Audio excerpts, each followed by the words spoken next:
morning. We'll call the meeting of the Corpus Christi City Council to order, and we'll begin with an invocation, and I'll lead us in that today. Our Father, we're thankful that you've given us a new day, and we pray that you would keep us safe, keep us healthy. We pray, Father, for those that are on the front line, both in the medical profession that are administering to the people that are sick. We also ask you to watch over and protect our first responders and those that are working within the walls to help provide the services needed to address this coronavirus. Guide us and help us to make the decisions that are in the best interest of our community. And again, we thank you for this day. And these things we ask in your name. Amen. Amen. Join me in the pledge. I pledge allegiance to the flag of the United States of America and to the republic for which it stands, one nation, under God, indivisible, with liberty and justice for all. Honor the Texas flag. I pledge allegiance to thee, Texas, one state, under God, one and indivisible. All right, thank you, Ms. Huerta. Would you please call the roll? Mayor Joe McComb. Here. Council members Roland Barrera. Here. Rudy Garza. Here. Paulette Wahablo. Present. Gil Hernandez. Here. Michael Hunter. Michael Hunter. Here. Ben Molina. Present. Everett Roy. Present. Greg Smith. Here. City Manager Peter Zanoni. Here. City Attorney Miles Risley. Here. Mayor and Council, a quorum of the council and the required charter officers are present to conduct the meeting. All right, for the public's information, the council members that you don't see here today are either in the executive conference room via television or monitors, and I think Ms. Wahardo and Mr. Hunter are on telephone. So we're all here, you just can't see us, and each one will be given the opportunity anytime we go into any kind of discussion. We'll call on them first to get their comments, and then we'll go around the table here to make other comments. One, just want to say thank you for the public that has been overwhelmingly positively responding to our request to stay home, don't roam. There are a few that are pushing the boundaries a little bit, and we'd ask that you'd come on board with us, because the quicker we can get this behind us, I think the happier all of us will be. But the public response has just been outstanding, and we appreciate that very much. So thank you so much. At this time, I'd like to ask our city manager for the city manager's report and update on city operations, as well as any actions or updates that he has on the fight on the COVID-19, the coronavirus. Okay, good. Thank you, Mayor and members of the council. We do have an update. I'm going to provide a couple of updates on a number of cases, a reminder of some of the stay-at-home and social distancing orders across the nation and state and local area, and talk to you a little bit about paramedic and police officers that may be into quarantine, and then talk to you about how we're beginning to address small business assistance, those businesses that are impacted because of this coronavirus. And that'll be the report, but I wanted first to have Annette Rodriguez, our Public Health Director, to provide her perspective on efforts that her department or joint health district are doing for Nueces County. Thank you. So the health district does continue to conduct drive-throughs as needed. The drive-throughs are intended to reduce the strain on hospital emergency rooms and keep hospital beds available for the most critically ill. The testing continues to be performed locally at our health district laboratory. Testing locally allows us to test faster, since we don't have to wait for shipping or receiving those tests. However, we can only test those that meet the CDC criteria. For those that do not meet the CDC criteria, but still would like to receive the test, we ask that they contact their doctor to ask if they can get tested through a commercial lab. The health district is working with doctors and hospitals to coordinate a reporting system for COVID-19 commercial testing. As soon as the process is in place, we will have a comprehensive list of all the testing that is currently being done in our community. We are starting to see, as Mayor, you mentioned yesterday, our first COVID-19 patients feeling much better and being released from quarantine. So quarantine is really hard on people. They're very isolated. And so we ask people not to forget them, to call them and to FaceTime them, because that's what we're hearing a lot about, that there's a lot of isolation that comes with the quarantine process. The Health District is also working with the blood bank on a very promising technique to fight COVID-19. We will start a convalescent serum program. That is our goal. The convalescent serum is where you take blood from a recovered COVID-19 patient, process the blood to isolate the serum, and when complete, the serum, which contains antibodies, can be used on critically ill COVID-19 patients. Antibodies are produced naturally by the body to fight off infections. Recovered patients produce these antibodies while fighting off the disease. The antibodies that recovered patients produce can be used to slow down the symptoms and aid in the recovery of COVID-19. This is an emergency authorization technique that is allowed by the FDA to fight COVID-19 disease. We currently have 31 positive cases here in Nueces County. 23 are travel associated, 3 are close person-to-person contact, and 5 are still being investigated. As always, people need to establish daily routines for disease prevention and to break the link of infection. Wash your hands, don't touch your T-zone, which are your eyes, your nose, and your mouth. Stay at home, stay well, and stay informed. I'm available for questions. Anyone in the online or the anteroom have any comments? Don't see any lights. Mr. Smith? Mr. Roy, I excuse me. actually do, Mayor. Oh, Can y'all okay, hear excuse me? me. Ms. Wahardo? Yes, thank you. Thank you for the report. And I was wondering, I wanted to see if we are able to include in your report the zip code. What would you call that?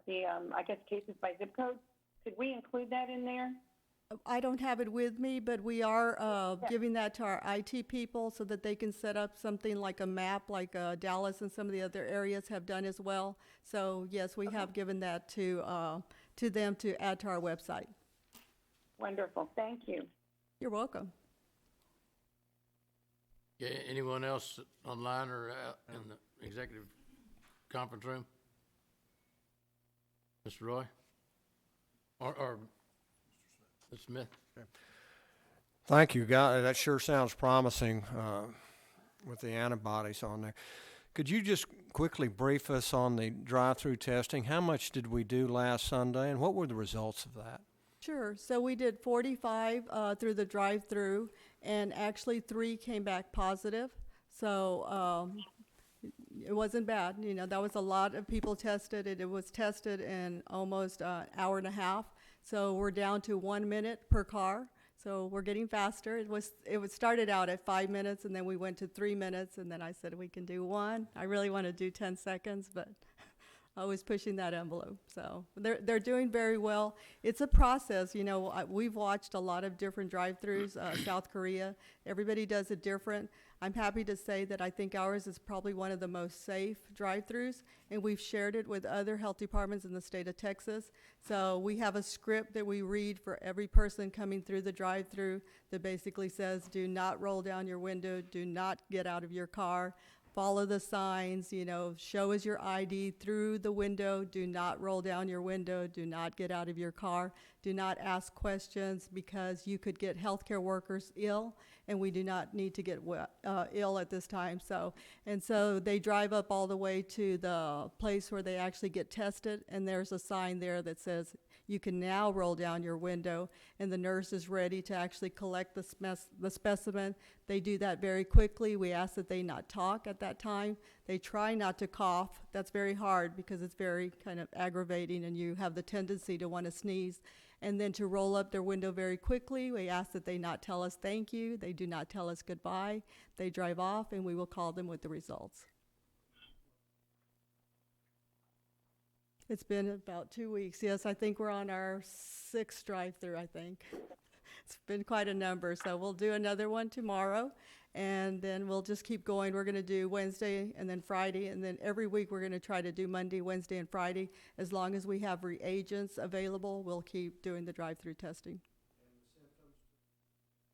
The symptoms are if they have Turn your mic on. travel-related, and a lot of people are questioning why travel-related. Well, that's still part of the CDC requirement, travel-related. It does not have to be international. It could be domestic travel to those hot spots. So travel-related with the symptoms, so fever, the cough, the shortness of breath. Or you could be contact to a COVID-19 positive with the symptoms, the same, the fever, the cough, and the shortness of breath. Or you could have the symptoms and you don't have a known cause of the disease, then you could also meet the criteria for CDC and get tested. And that's 826-7200, is that? That is the That's number. the starting point, okay. There you go, 361-826-7200. Thank you. You're welcome. All right. Who had the, it shows up Hunter, but I can't remember. Okay. That's me. Okay, Mr. Garza. Thank you, Mayor. Ms. Rodriguez, thank you first off for the great job that you're doing. I'm sure it's a 24-hour-a-day job, and it's been going on obviously for quite some time. So, on behalf of us all, thank you to you and your team. I can't imagine the stress. Now, and this might be for either you or Peter. I was notified yesterday that the Department of Public Safety is at the airport to question individuals on a voluntary basis. Yes, sir. Yeah, so the governor placed an order in effect that for persons traveling to our city from New York, New Jersey, the state of Connecticut or California or Washington, and a few other areas to include Miami, Detroit, Chicago, they have to self-disclose when they come into our airport that they're coming here from those destinations. And that means once they get off the plane, they have to track down a DPS state trooper who's at the airport. Yesterday there was 3 as flights were coming in. And they tell the officer that they're here. They also, though, have to fill out a form that the governor's office put up, gave yesterday. And that form tells some information about them and where they came from, but more importantly, it tells where they're going to be self-quarantining for a 14-day period, Okay. whether it's at a residence, a hotel, or whatever place they're staying at, and then they sign it. So this is voluntary, but it is an order of the governor, and the airport staffed with the state trooper, and all this is managed through the state. The form's filled out, it's hand-given to the state trooper, and then the person goes and hopefully stays in that quarantine situation for those days. Okay. It just, one of the things that was brought up to me yesterday was that and I guess I don't know the process if it's communicated to them while they're on the plane, because that the troopers were somewhere out of sight, not too far out of sight, but they would have had, for everyone to notice them, they would have had to be directed. So I guess they were off to the side of where the restaurant is once they're in there. So I don't know that, that was by design and that where individuals are being informed, or we might want to put them in another location where they'd be more prominent, where individuals understand that at least that was a suggestion that was made to me yesterday. Okay, that's good feedback. We'll work with Fred at the airport. All right, excellent. Yeah. Thank you very much.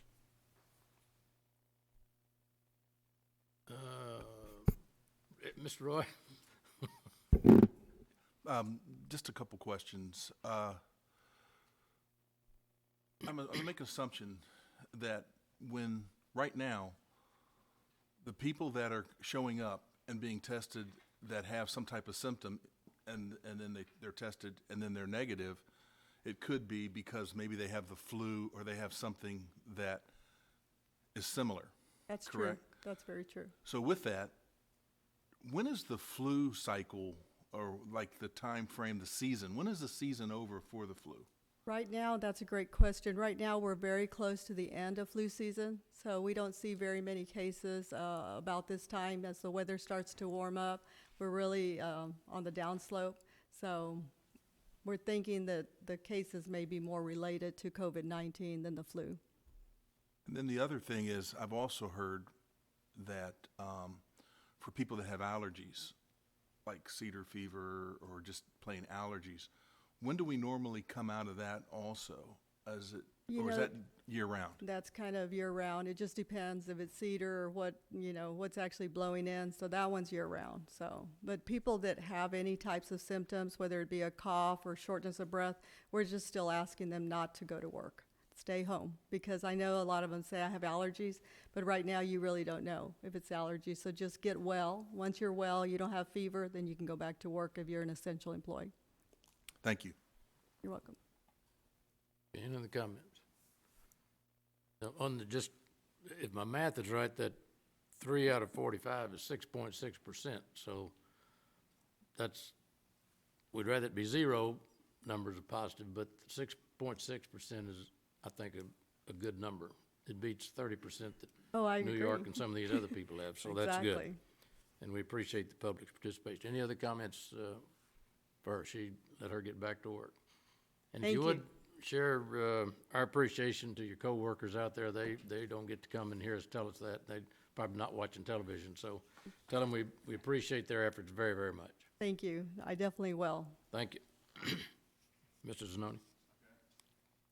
Okay, great. Let me do a few other things here to update you and the community. So we're releasing our numbers in terms of positive cases every day in the afternoon. So as of yesterday at 4 o'clock, we have a total of 31 positive cases in Nueces County.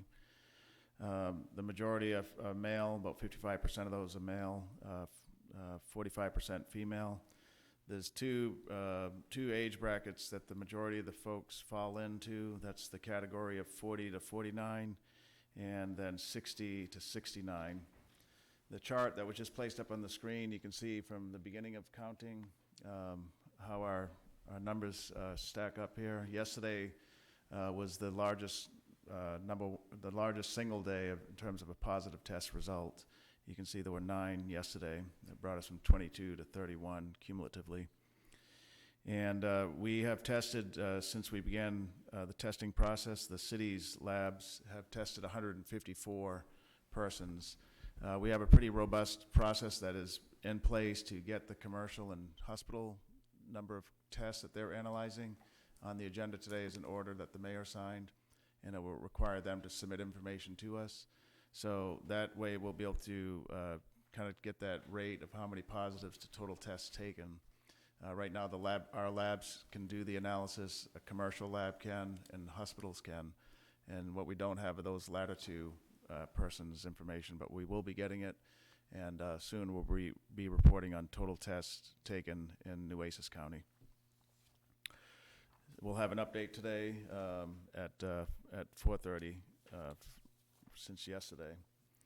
Okay, and then another thing we showed yesterday, I thought it'd be good to show today to the public, and we'll pass this along to mayor and council in a, I'm not sure what that thing is on the screen, but we'll pass it along to you all if you want to use it in your communications with your constituents. But this is a summary of the stay-at-home, social distancing, and not going to school orders that have been issued at the national, state, and local levels. So the president's guidelines that were updated, I believe, yesterday or Sunday, put a social distancing requirement across the country through April 30th. And the state of Texas, the governor has his social distancing and group size limitations in place through this Friday, April 3rd. We'll hear potentially today or this week, there may be an update on actually on any one of these dates, but right now what stands as his order was April 3rd. Nueces County and the city of Corpus Christi, we have a group size social distancing, a stay-at-home order through April 8th. The school districts, we have CCISD listed, but the majority, I believe, are following this timeline. April 14th, the schools are out until April 14th, and that could be updated. Spoke with Superintendent Hernandez today. There's several meetings that will take place over the next couple of days where they may either keep that or decide on something different. Del Mar College, similarly, Monday, April 13th, and then Texas A&M Corpus Christi is doing all their classes now remotely for the rest of the semester, so through May 18th. Okay, so we'll provide that to you, and we have that on our website as well. Let me report to you, I know several council members were wondering about hospital bed availability, ventilator availability. We provided one report to you and will continue to do so. I have the numbers from this morning given to us by the agency, the Coastal Bend Regional Advisory Council. Hillary Watt is the executive director there, but the state of Texas has groupings or regions where hospitals work in a consortium with this agency, and ours is Region 12, and it's not Region 12, but it's a 12 county region that ours feeds into. So for our region, the 12 county region, there's 17 emergency room beds available as of this morning. There's 22 negative pressure rooms available as of this morning. About 35 intensive care unit beds available, ICU beds. That includes pediatric care beds, so 35 beds. And then 96 ventilators are available in our region as of this morning. That number is pretty fluid, but that is a snapshot from this morning. In addition, in addition to ventilators of 96, there's 60 positive airway breathing machines. It's a different type of breathing machine, so 60 of those. Let me talk to you a little bit about the first responders, and so we've been keeping you up to speed and up to date, and as well as the media. As of this morning, we had only 5 firefighter paramedics in quarantine. These 5 transported a positive patient several days ago, and they will be in quarantine until this Thursday, April 2nd. However, about 2 hours ago or so, there was a severe auto accident incident here on Gullahar, and that required extrication of the person. There was blood involved at the scene. So at this point, 4 additional police officers have been placed in quarantine, and 6 firefighters have also been placed in quarantine. All personnel had the right protocol and protective gear in place, but because it was an extrication, they had to move the vehicle. There was more work that's done on just a typical stop or a home transport. And so the health district recommended quarantining them. The patient who was transported to the hospital had symptoms that were similar to COVID, and so the hospital suggested a test for that person. And so those 10 first responders then therefore were placed into that quarantine situation. So with that, that would give us a total of 15 in quarantine, and 11 firefighters and 4 police officers. The upside is that the test on the patient, will be done today, and we hope to get back the results today so we can either keep or release from quarantine. And then one other update is on kind of moving forward. So we know this is going to be here with us for a while, the coronavirus, when you look at the national statistics and everything, but we do have to progress and move the city forward, right? We're working on several things on running our business, but one of the first things we're focused on is small business recovery. And we know that this is hitting many of our small businesses pretty hard across the community. I, in coordination with Judge Canales, have formed a working group. We're calling it the Small Business Recovery Task Force. It's made up of about there's 20 members, but covering several entities to include the city, Nueces County, the Port of Corpus Christi is at the table with us, the United Chamber of Commerce is here, CVB, the Downtown Management District, Corpus Christi Regional Economic Development Corporation, headed by Ian Vasey, they're part of the team, and then of course our Type A and Type B boards, those sales tax funded economic development boards, and also the Del Mar Small Business Development Center is part of our team, and also the LIFT Fund. You may recall the LIFT Fund. They're an important micro lending agency here. In fact, we funded them recently, the city did, for a new loan product. And then we have a few representatives from the banking industry.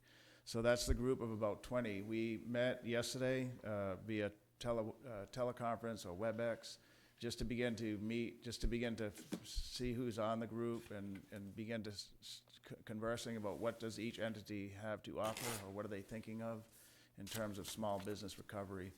One of the most promising programs that we have is the LIFT Fund. the Lift Fund Group. They are a micro lending agency that are in several states in the southern region here. They have over 100 employees, and they have a model in place that can be turned on immediately for this type of small business assistance. The city of San Antonio and the city of El Paso both in recent days have funded programs in their cities. San Antonio has funded a $5 million loan program primarily. There's a small grant program in Bexar County, San Antonio. And then El Paso has funded a $2 million initiative for their city. So we met this morning over the telephone. Councilman Barrera was there with me, and actually Councilman Barrera is part of the task force as well. But Councilman Barrera, myself, and Constance, our Chief Financial Officer, had an hour-long conversation with the Lift Fund folks, about 5 of them, including their Senior Vice President, to better understand the terms of the programs in those other 2 cities. And we talked to them about staffing in their own organization. Do they have enough staff to quickly ramp up and support many of the small businesses that could benefit from this program? And then we also talked about terms. What type of overhead do they charge? And so I would say, and Councilman Barrera can chime in later if he'd like, but the program seems real promising to help some of these small businesses stay in business over the next couple of months. The program that they've used in other cities include a loan program that is 0% interest to the borrower, and the first 4 months payments would be deferred, so there won't be anything due for 4 months. The loan terms would include a 0% interest rate to that business owner. There's also a small grant program that each of those cities had, and so each of those we'll define later and talk to you later about them. But what we're doing is we would think that the Type A, Type B funds would be good funding opportunities for something like this through the Lift Fund, a loan program. And we have a board meeting scheduled this Friday. We're posting that agenda today to begin to have the conversation with the Type A, Type B board members. There is about $6 million in fund balance for economic development in those 2 corporations. The Type A has about $2 million, the Type B has about $4 million. And this is good candidate money for small business loan assistance at a time like this. There are some state limitations that we have to overcome to include for the Type B. You're supposed to wait 60 days before you actually give the money. And obviously that's not going to work, right, with the environment we're in today. So we're working with Tammy Embry and others to see can those timelines be waived. We may look at some type of a bridge funding scenario. Maybe we use some of our own general fund resources until those rules are relaxed. And so we're evaluating that as well. So that's just one example of how we want to help small businesses. We have a few other programs too that we're evaluating.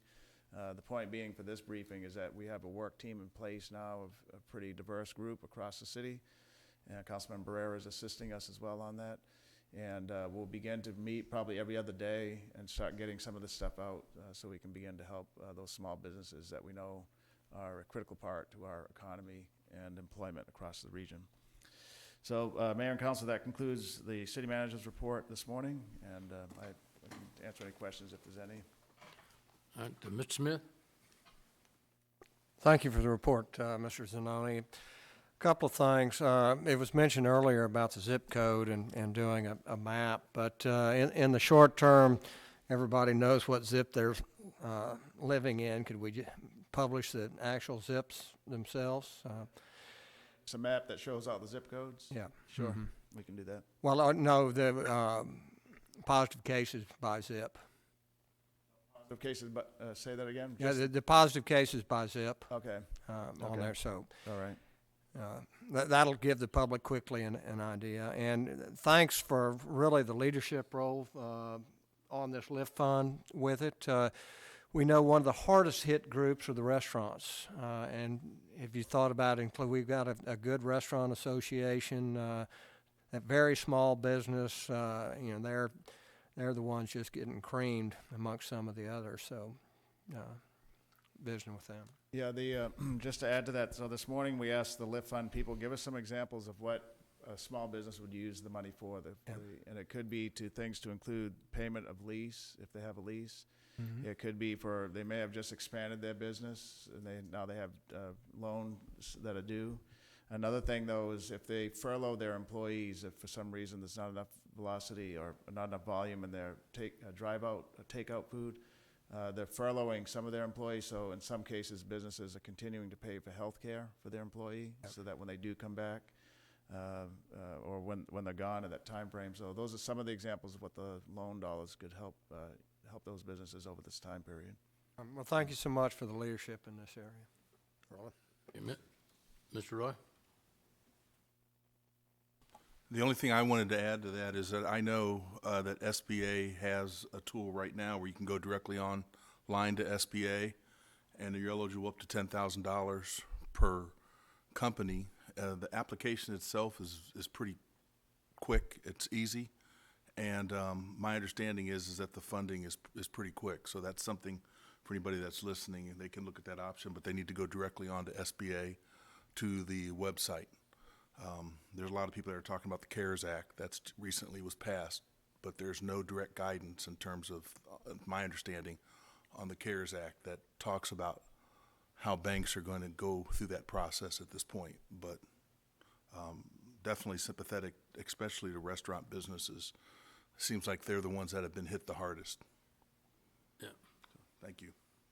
Yeah, Mayor, can I add to that too, that Tammy Embry is part of our work group, and so understanding and digesting that federal legislation, which I think a lot of the rules are being written, is what people keep telling us. So that's another big funding source for us, and we're redirecting some staff to help Tammy so that we can get people writing applications and grant funding and getting that money from the federal, state.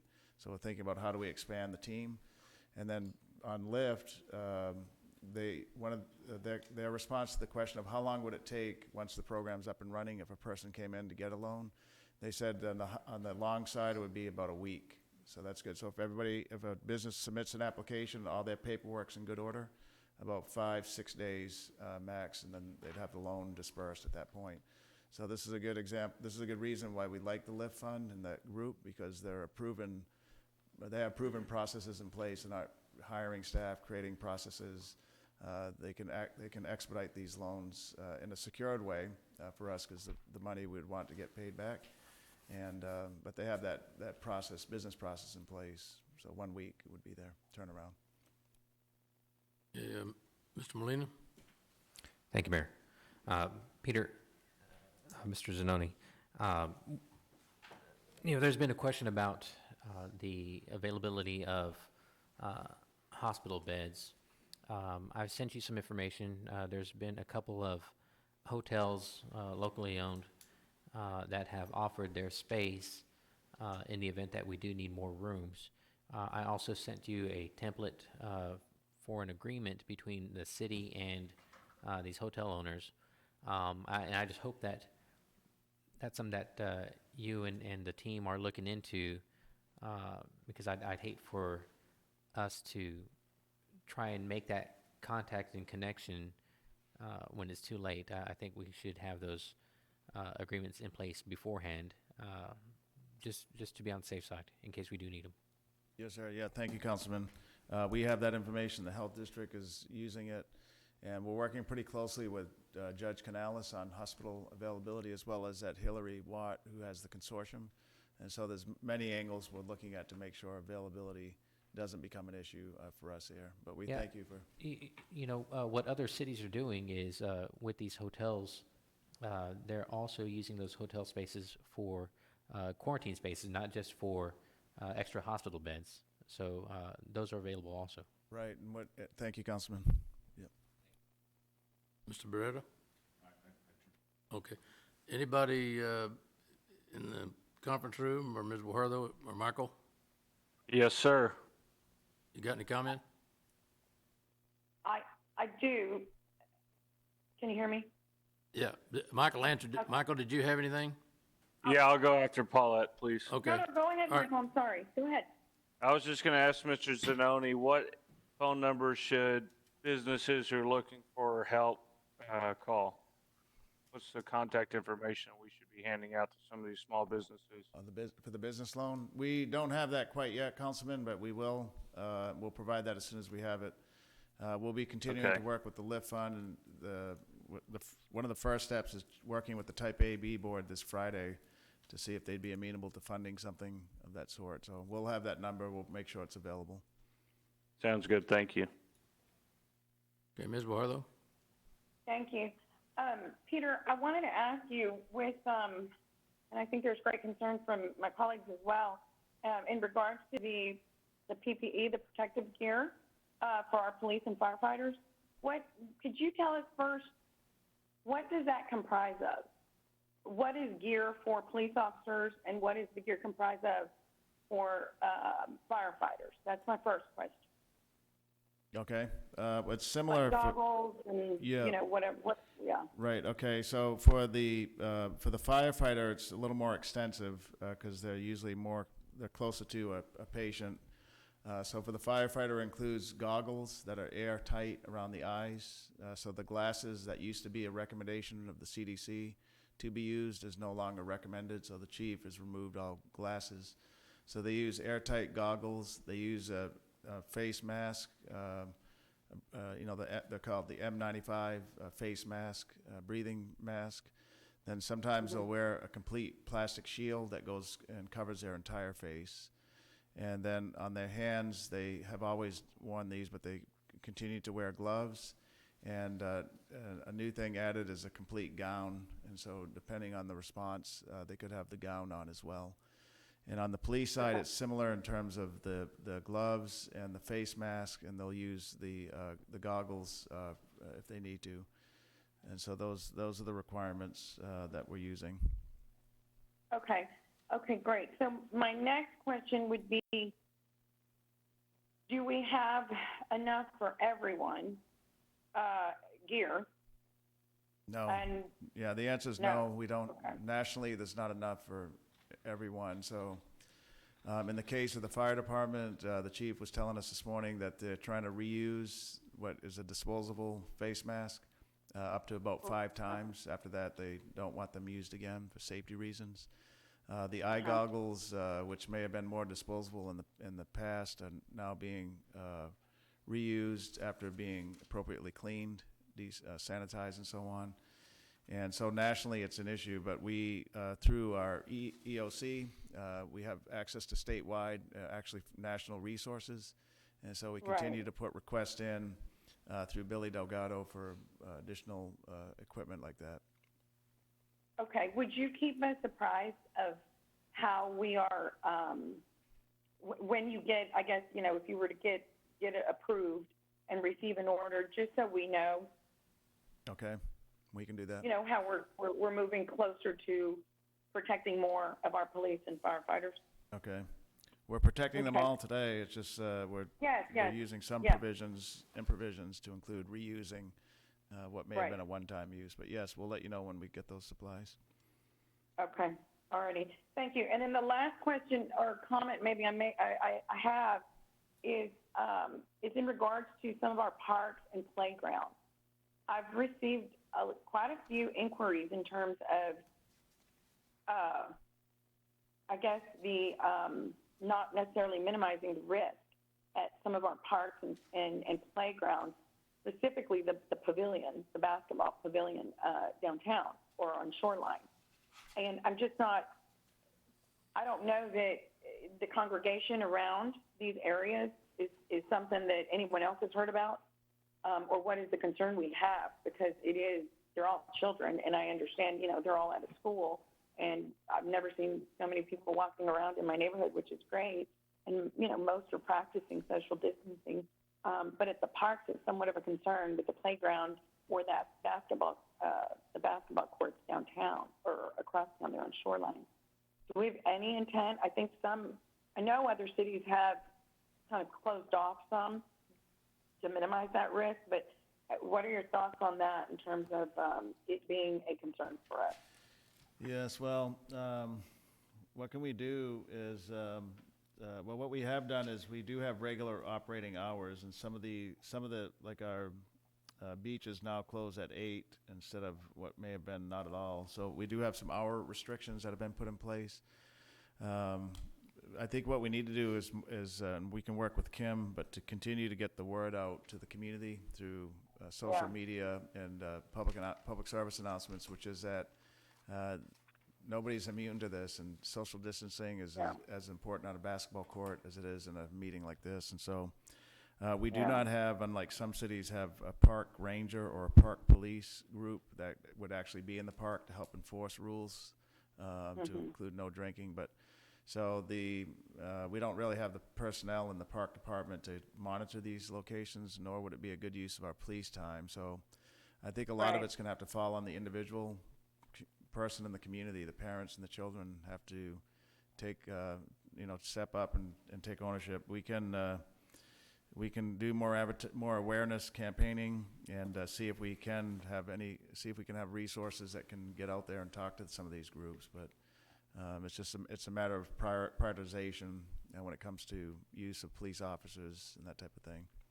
But we Okay. appreciate, and you're right, some cities, I believe like San Antonio, I don't know if they actually did it yet, but the mayor had warned up there if the groups continued, he was going to close down entire parks, not just playground equipment, but close them down. So we'll monitor them, and if it looks like it continues to be a problem, we can work with the council on some alternative options. Okay, thank you. Anyone else? All right, that concludes your comments then? Yes, Mayor, that does. Thank you. All right. Then the next item on the agenda is a public comment, and we did have 4 or 5, I haven't counted them, but I think there's 4 or 5, some are double pages, 4 or 5 public comments submitted for our consideration. Each of us have a copy of them. And so we want to put those into the record. And I think as our normal practice, Mr. Manager, that if some comments are received here, that as if they were publicly spoken, if there's something that you could address in those, getting some information to these people, we know who they are, and we got their address and that sort of thing, right? That's all on that form. We've got their information. If you wouldn't mind responding to that. Okay, no problem. I have a copy as well, so we'll do that. All right. Thank you. Then the next item on our agenda is the approval of the minutes. It's item G1 for our meeting on March the 17th and March the 24th. Entertain a motion for approval of the minutes. So moved. There's a motion and a second. Anybody have any comments, corrections, additions, deletions, anything on the minutes? If not, all in favor say aye. Aye. All opposed? All right, the minutes pass. We have board and committee appointments, and on this one, I got a letter, I don't remember when it was now, back in January or February, reminding us of that the city council is asked, and if I'm correct, this is by statute in the creation of the Regional Transportation Authority, that I guess the participating governmental entities each have so many spots on the board, and they ask us to appoint, the council to appoint, not the mayor, 5 members representing the city of Corpus Christi on their Fair Review Committee. And I'd like to make a recommendation, but the council's certainly free to do who they want to. But I'll give you the rationale for my recommendation, because one, I don't know how long this Fair Committee is going to be meeting. It's, April now, April the 1st tomorrow. I don't know whether it's going to be a 30-day committee. It could be a 6-month committee. I don't know. And Mr. Beretta and Mr. Hernandez have both served on the RTA, and Mr. Garza is going to be termed out, I guess, is the way to put it. He's not going to be here after November. Right. So if the committee were to go further than that, then they'd be losing a member if Rudy was not there, and that with Mr. Hernandez and Mr. Bedetta having been on the RTA, just give the other 5 council members an opportunity to serve on this. I think what the purpose of it is to review the rates, see if they what recommendation they have in terms of leaving them the same, increasing them, or decreasing them. And so I'd make that recommendation that we appoint these. And in visiting with, Gil, are you there? I'm here. When I was visiting with you on this, you made some comment that I thought was kind of interesting.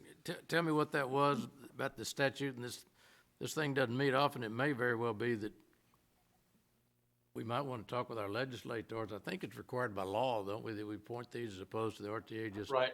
doing their own What, thing? what's required here is that all the appointed entities have to approve any rate hikes or fare changes for the RTA. And so that's why they're asking for this committee to be formed. And it equates to the number of appointees that we have onto the RTA. So that's why there's 5 appointees from the city for this board. The RTA is asking for a fare increase because their rate of return from fares is less than 5% now.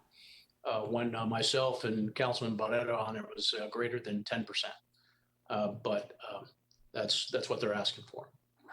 Okay, so I'd make a recommendation that Ms. Guajardo, Mr. Hunter, Mr. Roy, Mr. Molina, and Mr. Smith be the council representatives to the board.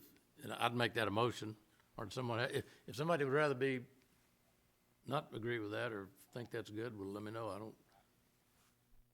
They just need 5 members, is that all right?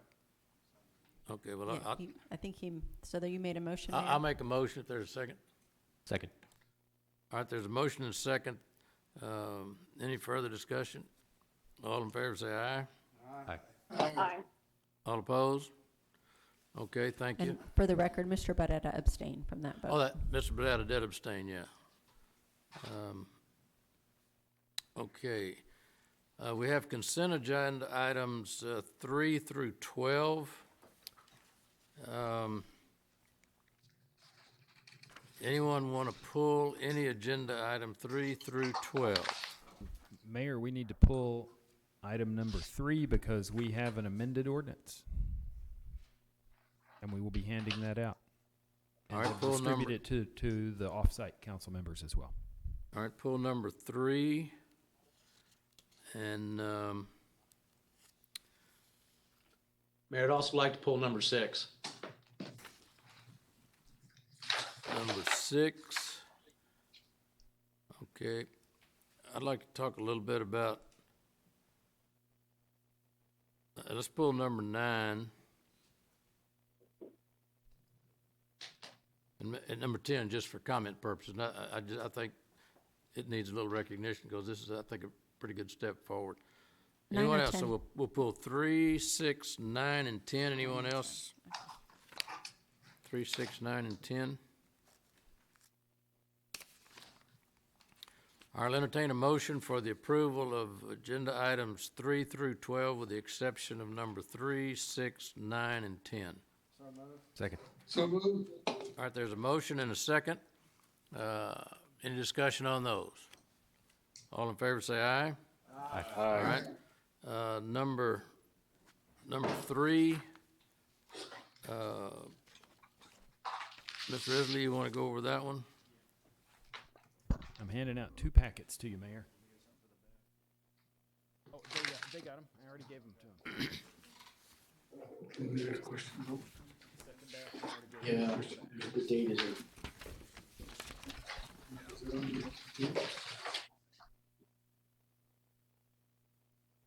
And the councilmen in the back have already received this, and Councilwoman Guajardo has received this via email.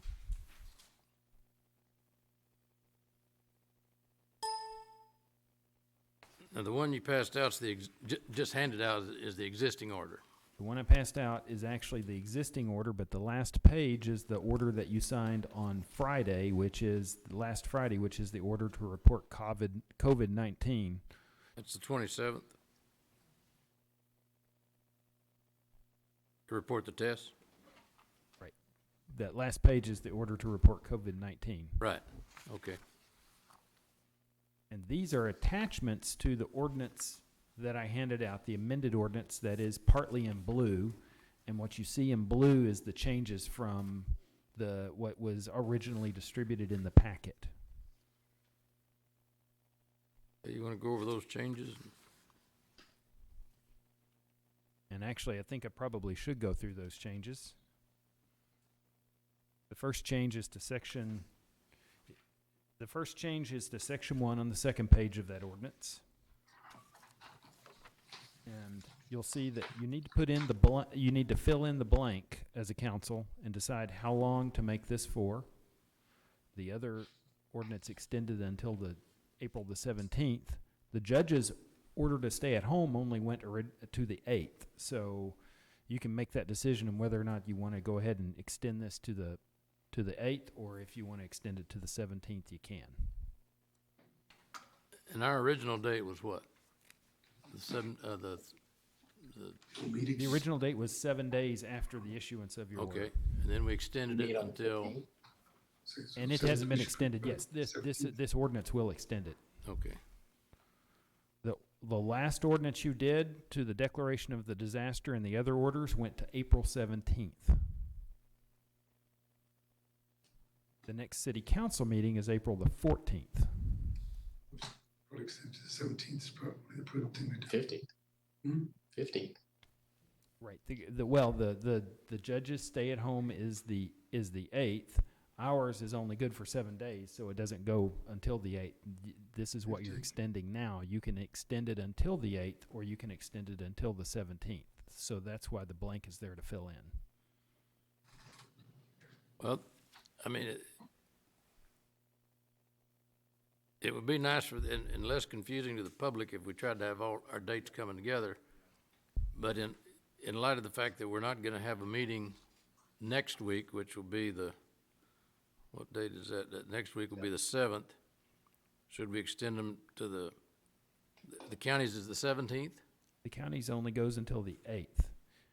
If you only go until the 8th, then you will need to execute another order to stay at home on the 8th. You can also just extend this order, do this extension until the 17th, like the other orders. Well, I'd recommend we go to the 17th, and then we'll see by then what you think the governor's gonna go to the April the 30th, like the presidential declaration. Sorry, Mayor, you're recommending for the stay-at-home order is what you're talking about, right, Miles? This extends the stay-at-home order and the order to report COVID-19. Okay, well, so the counties to stay at home is through the 8th.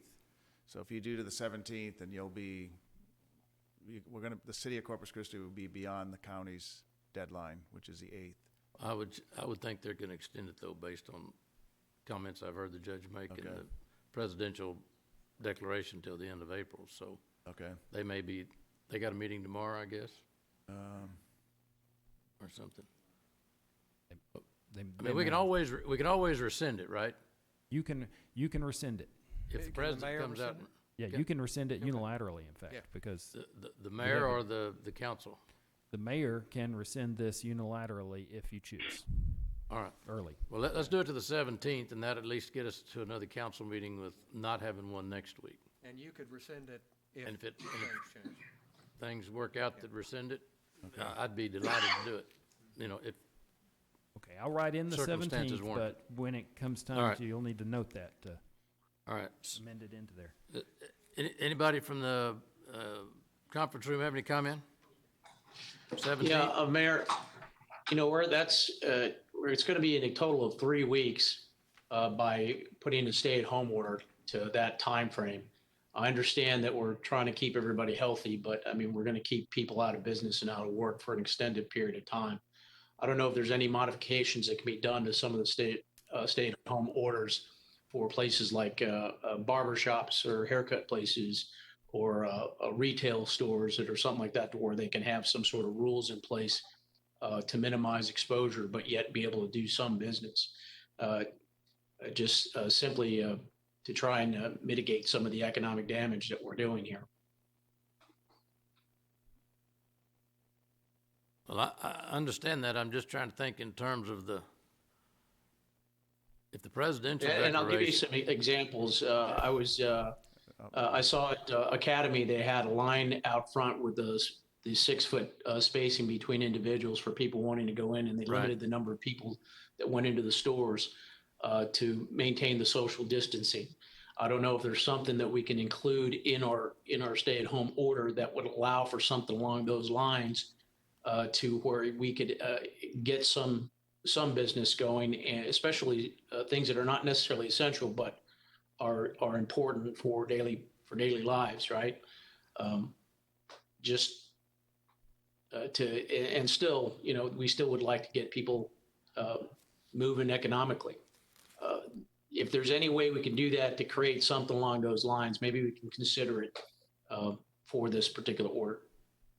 And Mayor, can I add that the presidential order speaks more to social distancing and group sizes. I'm trying to pull up the order, but I don't think it mandates that you stay at home and that business is not open. So our local ordinance is stronger than the federal one, and it's even stronger than the state one. So ours means certain businesses can open or shouldn't open, and that persons really should be staying at home. The federal government's a little bit more higher level, and it encourages limited members in a group size and social distancing. So ours is stronger, just to give you that as context. And the counties goes to the 8th. Counties goes to the 8th, that's correct. But I do like the concept that Miles said, which is that since there is no council meeting, although if we talk about the economic recovery for small businesses, if the Type AB board approves something this Friday, City Council needs to approve it as well in order to be able to use those funds, or we may need an action on the council to temporarily fund this until we backfill it with AB funds. So we don't want to wait 2 weeks for that as well. So we may want to be thinking about calling a quick. Call a special session. Yeah, we may want to call a quick session next Tuesday. If nothing else for the. I think that would be great, good, and if we can create some sort of modifications at that point to allow for some of these businesses to open. We're going to have to communicate with the county on this as well, since their order would supersede ours. But ultimately, I think we should continue on to the 8th with this particular order, but look at modifications going forward. If that's, and I would be okay with doing a special council meeting on the 8th. On the 7th. Yeah, that may be a good recommendation, All Mayor. right. I don't have a problem with that, because I do think, I think I heard the judge make the comment yesterday that they were going to have a meeting tomorrow. And they may extend theirs or whatever, so, but we got to keep in mind, some of and I understand the traffic, but the number one objective in trying to minimize all this exposure is that the more aggressive we are now, the quicker we're going to be through with this. So if we start easing up too early, you're just going to prolong the agony. That's correct, Mayor. So, short time pain versus long time gain, I think really is what we're doing, but I understand the implication. I don't have a problem. I'd shoot for leaving it to the 8th, and let's see where it goes between there, and then we can make some modifications. Now, the testing, that order is good for till when? Is it same date? I made it the same date, so everything goes till the same date. You should extend that one. I would Yeah, extend that I'd one like for to- 60 days. I'd like to pull the testing Yeah. one out on a separate deal and extend the date, because we do need the numbers. We'll continue to test Yeah. regardless of whether we make some modifications as to how businesses operate. So, can we do that? Yeah. Or can we do all that next week if we have a We meeting? can do that next week. All right, let's I just do would- it all- let's wait. It's all bundled together All right, right now, let's- and pulling it apart would be All right, let's, some drafting. is everybody in agreement? We'll just hope, we'll pull it until next week and then we'll make a decision. Mr. Roy? Yes. Okay. Can you turn your mic on, Mr. Roy? I'm sorry, I want to ask a question so I understand the time frame. We said the county is possibly going to meet tomorrow? I think they meet on Wednesdays. Okay. And I think I heard her, I may be wrong, but I thought I heard her mention that they would be meeting, because they're gonna have to extend their deadlines at some time. Yeah. So I'm thinking that's probably gonna be tomorrow, and I think I heard her respond to a question, she see what the governor does and what the president does, so, in terms of the April 30th. So it doesn't matter for us if we do it on the 7th or the 8th? as far as our We're- next meeting. next We have a Tuesday- special meeting. Next Tuesday's the 7th, which would be a normal regular day. So we would have some indication. And between Mr. Zanoni and myself, we'll have several conversations with the judges of the direction that she's going. Okay, that's all. I just wanted clarification on that. Anybody in the conference room have any more comment? No, No, Ms. We're good. Guardo? Are you there? Ms. Guardo, are you there? I'm here. You have any comment? No, sir. Michael? No, sir. Okay. Okay, Well, Mayor, sorry, I just spoke to Judge Canales, so there is no commission meeting tomorrow. Okay. There will I'm be looking meeting, at their calendar right here. It says that they do not have meetings. So. yeah, no meeting tomorrow. They'll be meeting next Wednesday on the 8th. Oh, next Wednesday? Yeah, next Wednesday Okay, on the well, 8th. I is their next misunderstood meeting. it. Yeah. Okay. All right, well, let's just wait till then. Yes, sir. Or the 7th, and then we'll kind of get it. Yes. Mr. Smith? Mr. Smith? I tried to get the right one for you. With it. I think anybody out there listening that we're not extending this for technical kind of reasons, but don't think that the possibility is we probably will. It's what I'm seeing is consensus that it's not going to be over on the 8th. Hopefully it will, but again, we're doing this just for logistical reasons and not for that the virus has abated at anything. 10 days ago, we had 0 positive cases in this county, and today we have 31. We had our biggest increase yesterday at 9 cases. In no way is this behind us. Well said.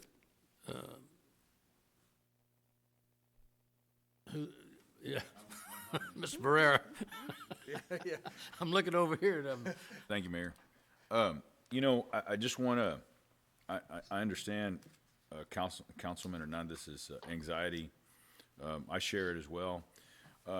As a small business owner, there has to be some level of predictability that, I'm okay with the 7th. But the thing is that I got a call yesterday, okay, so are we going to be able to open on the 4th? Because of the mandate that was made by the governor's office with regard to gyms. I talked to Miles about that. So the deal is that the business owners also have to plan. They have to be able to staff. If they're whatever the case, if we say that a restaurant can be open as long as 6 feet. I went to a restaurant before all this ended, and they had tables that were closed off to ensure they could bring somebody in. So whatever the case is, if we're deciding from day to day, there's got to be some level of predictability for business. So I just assure that we be sensitive of that. And then once again, as you know, Councilman Smith had stated that we obviously have to be conscientious, and just like you said, what short-term pain we have right now will pay off in the future. So, and then that's one reason why I think Peter's really picked up the ball with regard to the exploring the LIFT fund.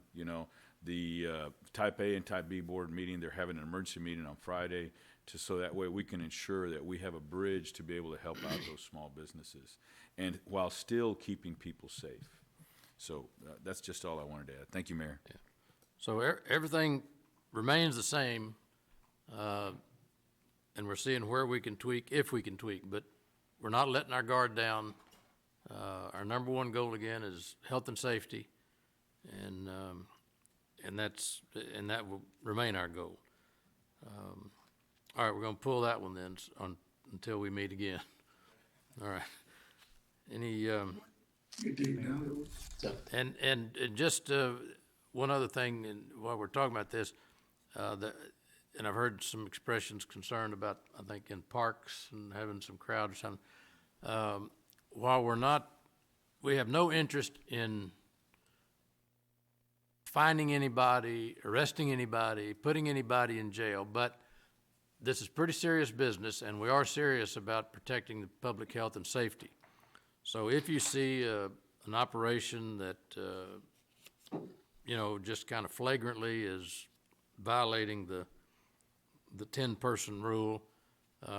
If you'll call the non-emergency police department number, which is 883-2600, and just report it, the chief has said, as they're making their rounds, or if they've got a specific address, they'll go by there, remind the folks that, we don't mind you being in the park, but not 25 of you here around the swing set, spread out over the park, enjoy the whole park, not just this, square footage of it. Because the number one goal is to keep people safe. We have no interest in levying fines, putting anybody in jail. But there is a provision for that if someone just gets flagrant and decides to be obstinate. But that's not our intent. Our intent is to keep people safe and reduce the amount of exposure. So, all right. Mayor? Yes, sir. So number 3, we're gonna table? No? No. No. Act on it, right? 3 is distributed as amended, and you're going to put into the effect that it will be effective until the 8th. it Oh, sounds till like. the 8th, okay. But you still need to pass it, or it dies on several days. Okay, does everybody understand that? We're basically formalizing what's already in existence. Yeah, can we, can we do substitute ordinance? It'd be quicker. Well, let me. Oh, unless you're gonna go through all the amendments I'm going to individually? go through the other amendments here Oh, real all fast, right. just so y'all. Okay. Mayor, if you don't mind, I think the number is 886. I think you may have said 883. I did. Is it Okay. 886? Yes, 886-2600. That's the police non-emergency number. I'm sorry. No problem. 886-2600. All right. 866? And we added, 886? I thought it was 866. in section 4, some legalese was added, was clarified, and let me explain it. The violations of this order. 886, 2600. Sorry.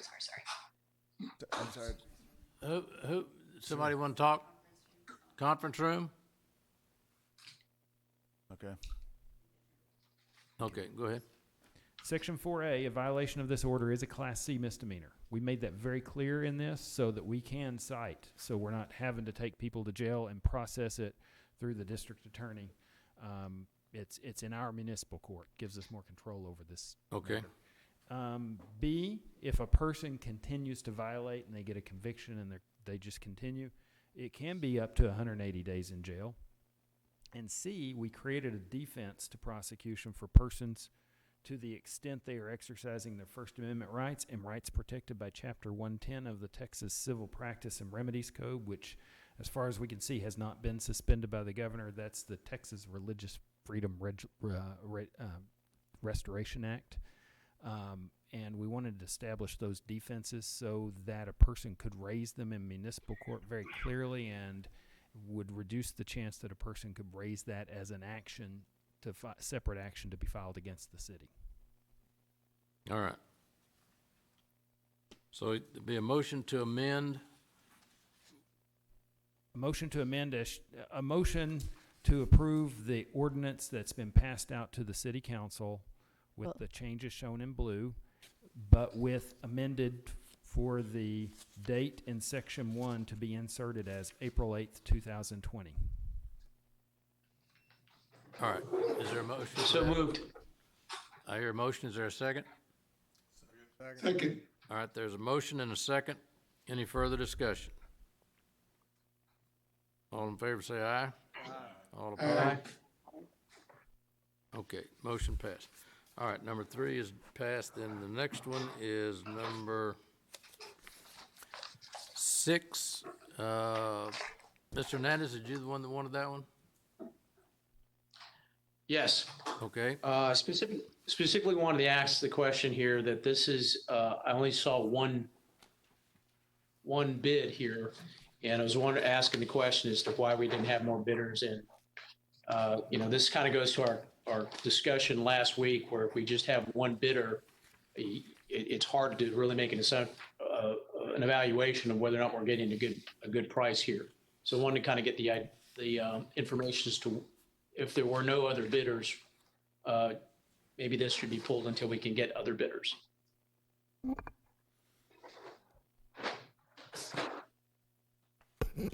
Peter Collins. Councilman Hernandez, this is Kim Baker. So this was actually a request for proposals, and we did just get one proposal, and the primary reason for that is it's very, very difficult to get vets to perform this service for us under contract. So we really weren't that surprised by it, but it was a proposal. So we were looking for the vet's qualifications as well as, the price. And we do still feel like it's a fair and reasonable price for the city for these services. Okay, what kind of outreach did you do to try to get more veterinarians to actually try and submit proposals? Our animal care group has extensively beat the bushes to try to find veterinarians in the area that are willing to participate on contract with us. They continue to do that. We may end up with another contract in the future, another solicitation to try to get more because they actually want more than this one to be on call. So they have reached out extensively, from what I understand, to try to get vets interested in assisting us with this program.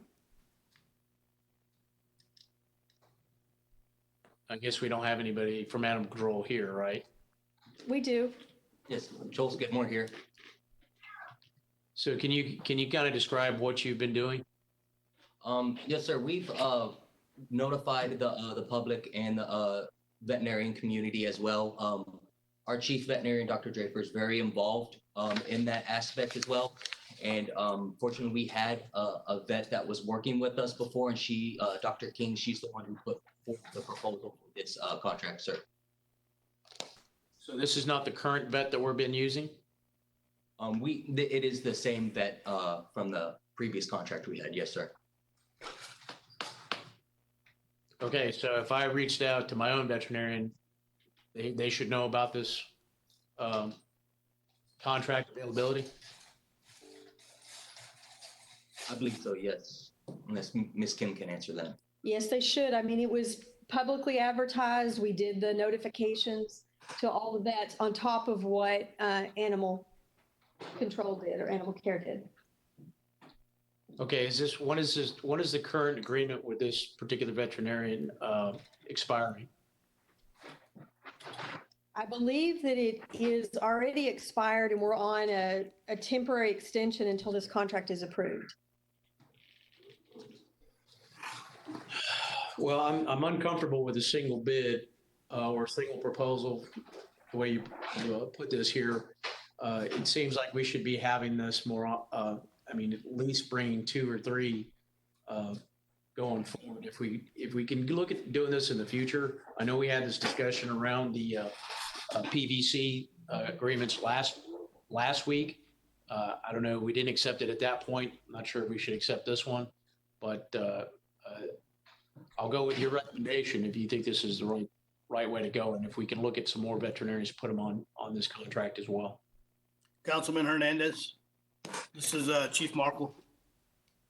I'd just like to remind everybody that it was almost impossible to find Dr. Draper. To find a qualified vet who is willing, number one, to work in the municipal environment and has municipal experiences is very difficult. So it's not a stretch to say you only get one or very, very, very few bidders on a proposal like this, because you make less money.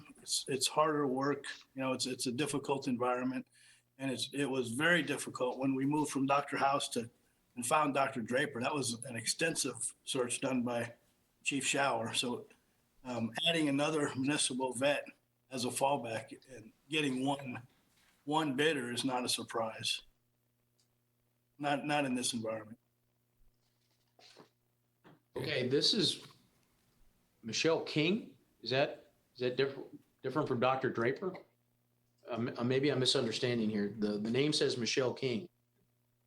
I think Joel can clarify. This is not to replace Dr. Draper. Yes, Councilman, Dr. Draper is our current Chief of Staff veterinarian, and Dr. King is the veterinarian that we've been supplementing with, and she's the one who put in for the proposal. Okay, so just help me understand this. They come in a certain time frame and then do what they need to do and then go back to their office? How does that work? Yes, sir. They would come in and offer the relief services when Dr. Draper is tied up with projects or other investigations that she's working on. That way, we wouldn't leave the shelter medicine side unavailable for the treatment of the animals. Okay, thank you. Yes, sir. Move to approve. Second. Motion and second on item 6. Any other discussion? All in favor, say aye. Aye. All right. Number 9, I asked that. I had several calls, and this gets back to our concern for the impact on small businesses. This is the portion of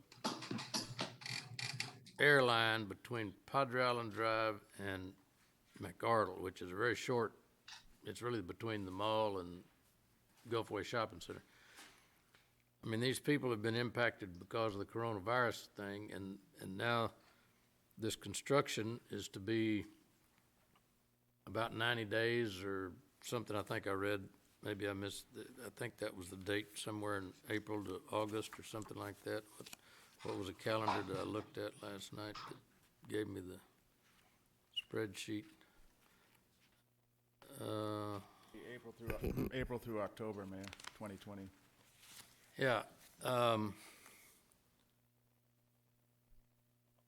course, I know people are wanting to get their streets done, but I mean, if we're gonna shut them down from April to October, and they've been shut down for part of February and all of March because of what we're doing now, I mean, is this just,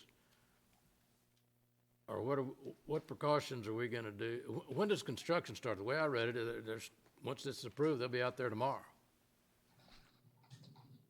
And I'm just concerned the impact it's gonna have on these businesses in that shopping center. Because if you close this off, they're not gonna have any way other than going down McArdle or on Padre Island Drive access road. Yeah, Jeff Edmonds Jeff, can you speak to that, please? I don't know whether you can delay this for 3 or 4 months to kind of give them a breather to catch their breath, or whether there's, I don't know. I mean, contracts are good for just certain amounts of time, but I think we're living in extraordinary times right now, so maybe we need to go to some extraordinary efforts. I don't know. Jeff, are you there, or who's? I'm here. This is Jeff Edmonds. Can you hear me? Yes, sir. Okay. Yes, sir. So we have heard this concern as well about access into the shopping center. I would say that in terms of these commercial corridor projects that we do, this one is better than most, because there's about 14 different driveways that can be used to get into the shopping center. They've got driveways on SPID Service Road, they've got driveways on Airline, and driveways on McArdle. The contract requires that the contractor not close more than every other driveway. So they can't have 2 consecutive driveways closed during construction. The idea was to try and get in there and get this construction complete before the peak of the holiday shopping season. That was the timing. It could be delayed. That's certainly up to council. But what we're recommending is to move forward on the project and try and get this construction completed ahead of the holiday shopping season. And Jeff, can you comment on this limited utility work being done on this project, meaning the big digs that are taking place on Everhart won't be happening here? There's some minor utilities at the surface level. So the project's going to be quicker, but go ahead, Jeff. Yes, sir. That is exactly correct. There's some relatively minor drainage work and some water work, but it's not the deep kind of utilities like you're seeing on Everhart, major trunk line replacements. It should go fairly quickly. It is a fairly small project compared to some of these others. I think that it's very reasonable to expect this contractor to be able to get this done before the peak of the holiday shopping season. It's fairly uncomplicated. And most of the value is in the surface work, which is the work that tends to go the fastest. All right. Well, I mean, that's fine. I just If wanted I to be can real comment, sensitive. Mayor? Excuse me? Go ahead. Can I make a comment or question? Yeah, yes, ma'am. Okay. Mr. Edmonds, I know you can't literally say and guarantee, or can you, that the project will be done. It's scheduled as a 6-month project. But again, because of the issues that the mayor just mentioned initially, can we get this done absolutely get this done within that 6-month period or less? Because of the circumstances, that we're under. Well, Ms. Guajardo, unfortunately, there is no guarantee. Right. So what we stipulate in our contracts is that if they go beyond that period, there are financial consequences, liquidated damages. However, we do not have to go to that point. We do not have to allow them to fail to perform. And Kim and I actually met with the contractor. We had a conversation about this, that we're going to monitor this project very closely and that we're going to be taking steps early on if they're not meeting their project schedule. And they did not indicate that they had any concern with that they had a high degree of confidence that they could get this project done on time. Okay. I guess, and that's the concern because, everyone's afraid that like many projects, they go over. And with everything happening now, it would need to absolutely stay on track or be, even sooner. I know that's hardly likely, but I'm sure, with some emphasis and true effort, it's possible. I think it needs to get done, but at the same time, as Mayor said, nobody wants to hurt any more business than what they're already hurting under the circumstance. But it is a smaller project. So maybe, getting this done now while, I hate to say it, but while the business is already, everything is slow right now. And so if we went in, got this done within that time frame or less, it would probably be less painful than when we start, we come back and the economy is coming back and then we go through construction out in the middle of, everybody trying to get out. And that is the hope, and that's what will happen. So those are my thoughts on it. Okay. Mr. Smith? No. All right. Well, I think the staff is sensitive, and I'm sure the contractor is. They'll try to do their best they can, but, you got a Jason's in there. I think you got a medical uniform shop where we got a lot of people involved, but you do have a number of acts on the McArdle and on PID, but it's just a little more inconvenient. But I think if we're sensitive to trying to get it done as quickly as we can, I think we need to keep moving forward. We just can't come to complete stop. But Jeff, if you're going to monitor this thing on a little elevated level, I think that'd be great. All yes, we'll make that commitment, Mayor. We will monitor this one very closely. All right. I agree. I move to approve. All right, there's a motion and second on item 9 for approval. All in favor say aye. Aye. All opposed? Aye. Excuse me? Aye. All right. Number 9 passes. Number 10, just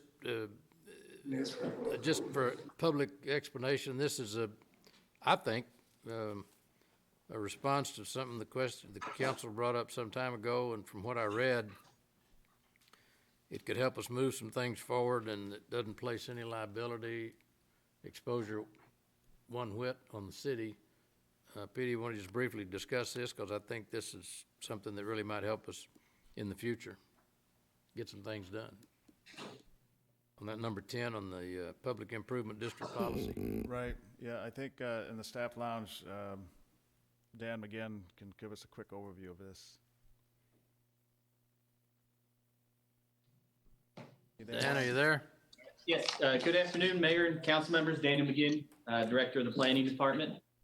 With me today also, I have Daniel Ortiz. He's an attorney out of San Antonio that's been helping us and kind of did a peer review of our document. He's done a lot of work on PIDs up in Bexar County and San Antonio area.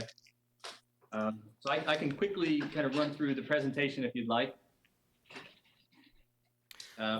this next item is a Well, resolution I don't adopting a know that policy. we need a full-blown presentation, but I think from a conceptual standpoint, and I think from a layman's standpoint, and correct me if I'm wrong, it's basically a neighborhood association or a development of a particular piece of property or an area that, kind of like the downtown management district, I guess, and everybody that comes, they say, we want something for this particular area.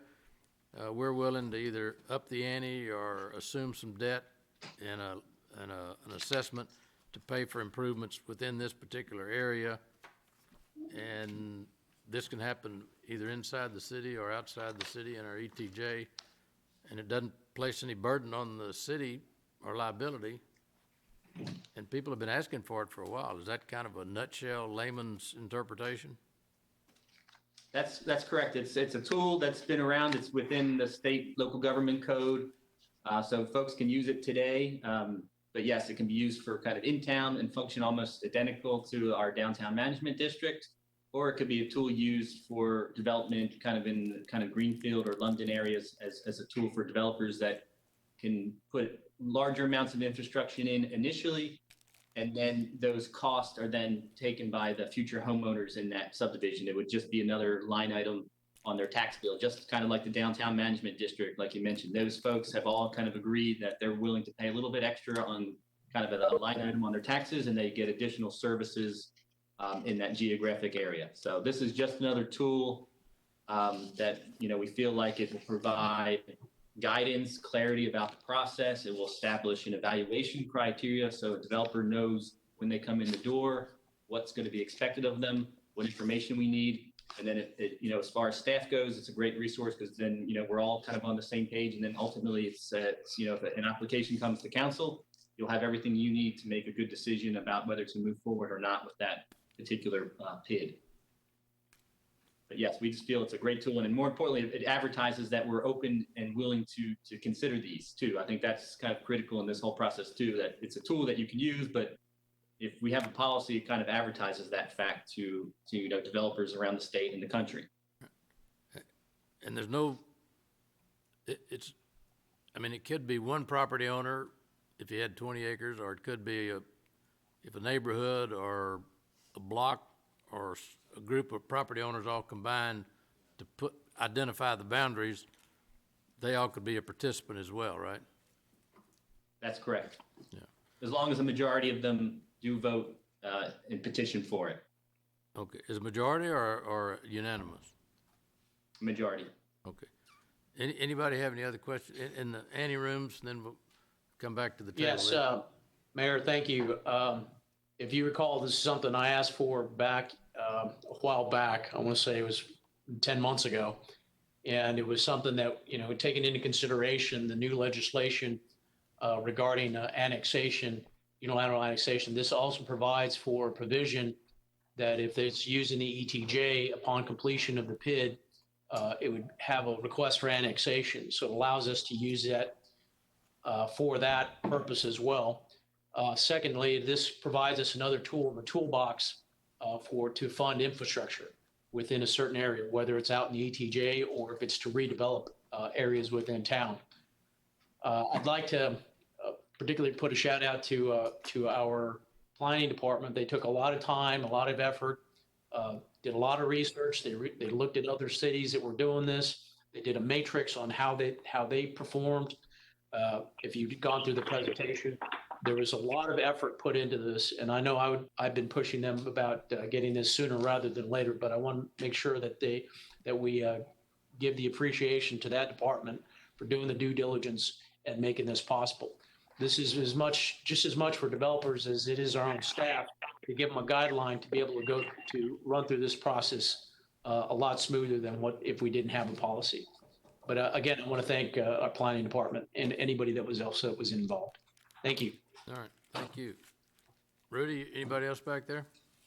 Mayor, when we're done with this item, I'd like to go back to the previous item if we could. When you took a vote, you didn't ask for those opposed, and those of us back here don't get a chance to actually voice how we feel about a vote if we're not asked if there's any opposition. That's this second item that we've actually taken a vote on. that hasn't been, the opposition hasn't been allowed to be able to vote. On item number 9? Yes, sir. Okay, well, I'll go back to that just one second then. I'm sorry, I thought I did that. Thank you, Mayor. All right, on item number 10, I believe I heard a motion, there's a second, is that correct? No. All right, So move to approve. Second. all right, there's a motion and a second on item number 10 for approval. Any other comment? All in favor, say aye. Aye. All opposed? Any opposition? Okay, item 10. Let's go back on number 9. Thank you. I guess I'd open that back up Can I just for, can I just make a couple of comments before we take the full vote, please? okay, First off, I think this is the right time to do that project because if the retailers are already suffering, even the restaurants are suffering, they're maybe at 25% of their business. A couple of months of being shut down completely because of their construction might actually help them long term because again, they're not going to be interrupted. Their business is not going to be interrupted 2 times. One of the questions I had, the staff's recommending the asphalt pavement. There's only it was pointed out there's only $200,000 difference between the asphalt and the concrete option. Instead of 2.8 million, it'd be $3 million. That's only about a 7% differential. The only concern that I have is there a differential in the delivery time, and that's a question for staff because then that's an item that's the issue that has to be considered. Did you get my question, Mayor? yeah, I just wondering if the staff heard it, because you're asking them. I know Edmonds may have left that room. And the question was milling, is that what you said, Councilman? No, there's 2 options. One that were bid, one was the hot mix and the other was the concrete. Right. Okay, was there a difference in the delivery time between the asphalt and the hot mix? Excuse me, concrete and the hot mix? We'll have to get that from Edmonds. You get a better value with the concrete than you do in asphalt for 200,000 for a 7% differential. Okay, is Jeff Edmonds still in that room, anybody? No, he is not. Okay, let's, if you want, Mayor, we could defer. Yeah, the we'll vote on pull it this. and get Jeff back. Yeah, we'll get Jeff back. One thing to point out is that this is a heavily traveled corridor, so when I looked at this, it's a good candidate for concrete because of the great amount of traffic that's there. But we have. I agree. So I agree. Also, if it lasts longer, yeah, which our streets expert has said that if you maintain it properly, it could last you 40, 45 years. Yeah. Then it would be going forward. There'd be less interruption for that retail section of the retail sector right in there. Yeah. And so there'd be a bigger value in going to spending the $3 million at this time. Now we're talking about not choosing one contractor over the other. It's the same contractor. So then the only concern would be the delivery time. Yeah. Okay, we're gonna get Edmonds. Yeah. All right, we'll come back to that when Jeff gets in the room. All right. Perfect. Thank you very much, Mayor. Appreciate you going back to that item. All right, no problem. That finishes, I think that finishes our consent. Remind me, Ms. Huerta, to go back to that one. Sure. Then the next item is item 13, which is a public hearing on a second reading of a zoning case, the Ed Rochelle Foundation, the 2212 Morris Street, single-family district that the city is working with the Rochelle Foundation to use that for the city facility, and I think there's a 20-year lease with a 20-year option. That's correct, Mayor. It'd be a total of 40 years that we would occupy the building for office space. All right, and it passed the first time. Is there any comment or discussion on that? Oh, let's open the public hearing. We'll open the public hearing. Ms. Huerta, was there anyone that submitted comments on item number 13? No, not for today. Mm-mm. All right, no public comments were submitted for the record on item 13 today. Anyone have any comments on item 13? Yes, Mayor.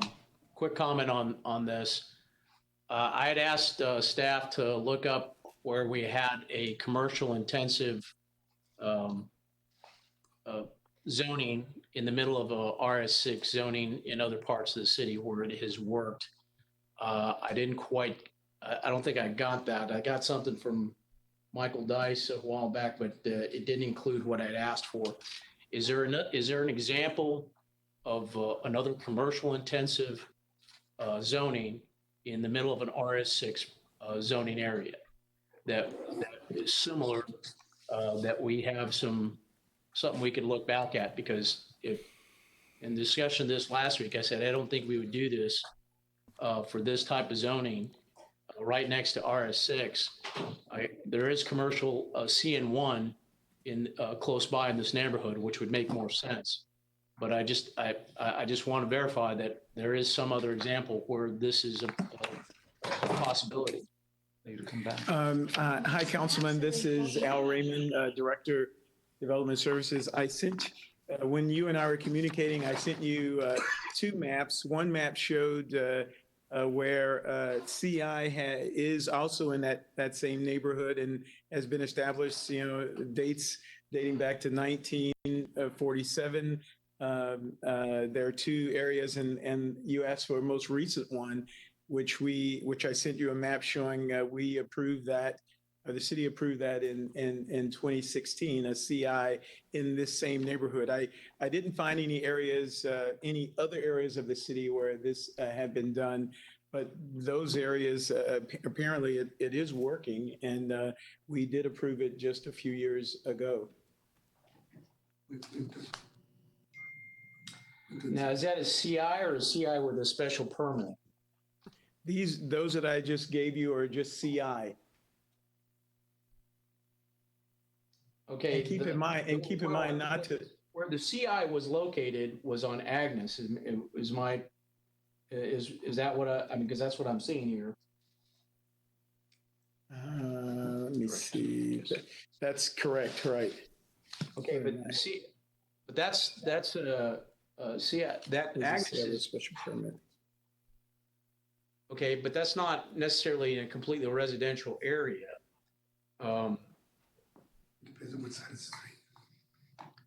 the street. This is, right? That is. Is this loaded in the system? It's on the south side, there's a lot of residential. Could you go to the zoning maps? Keep going. One more time. I'll go back.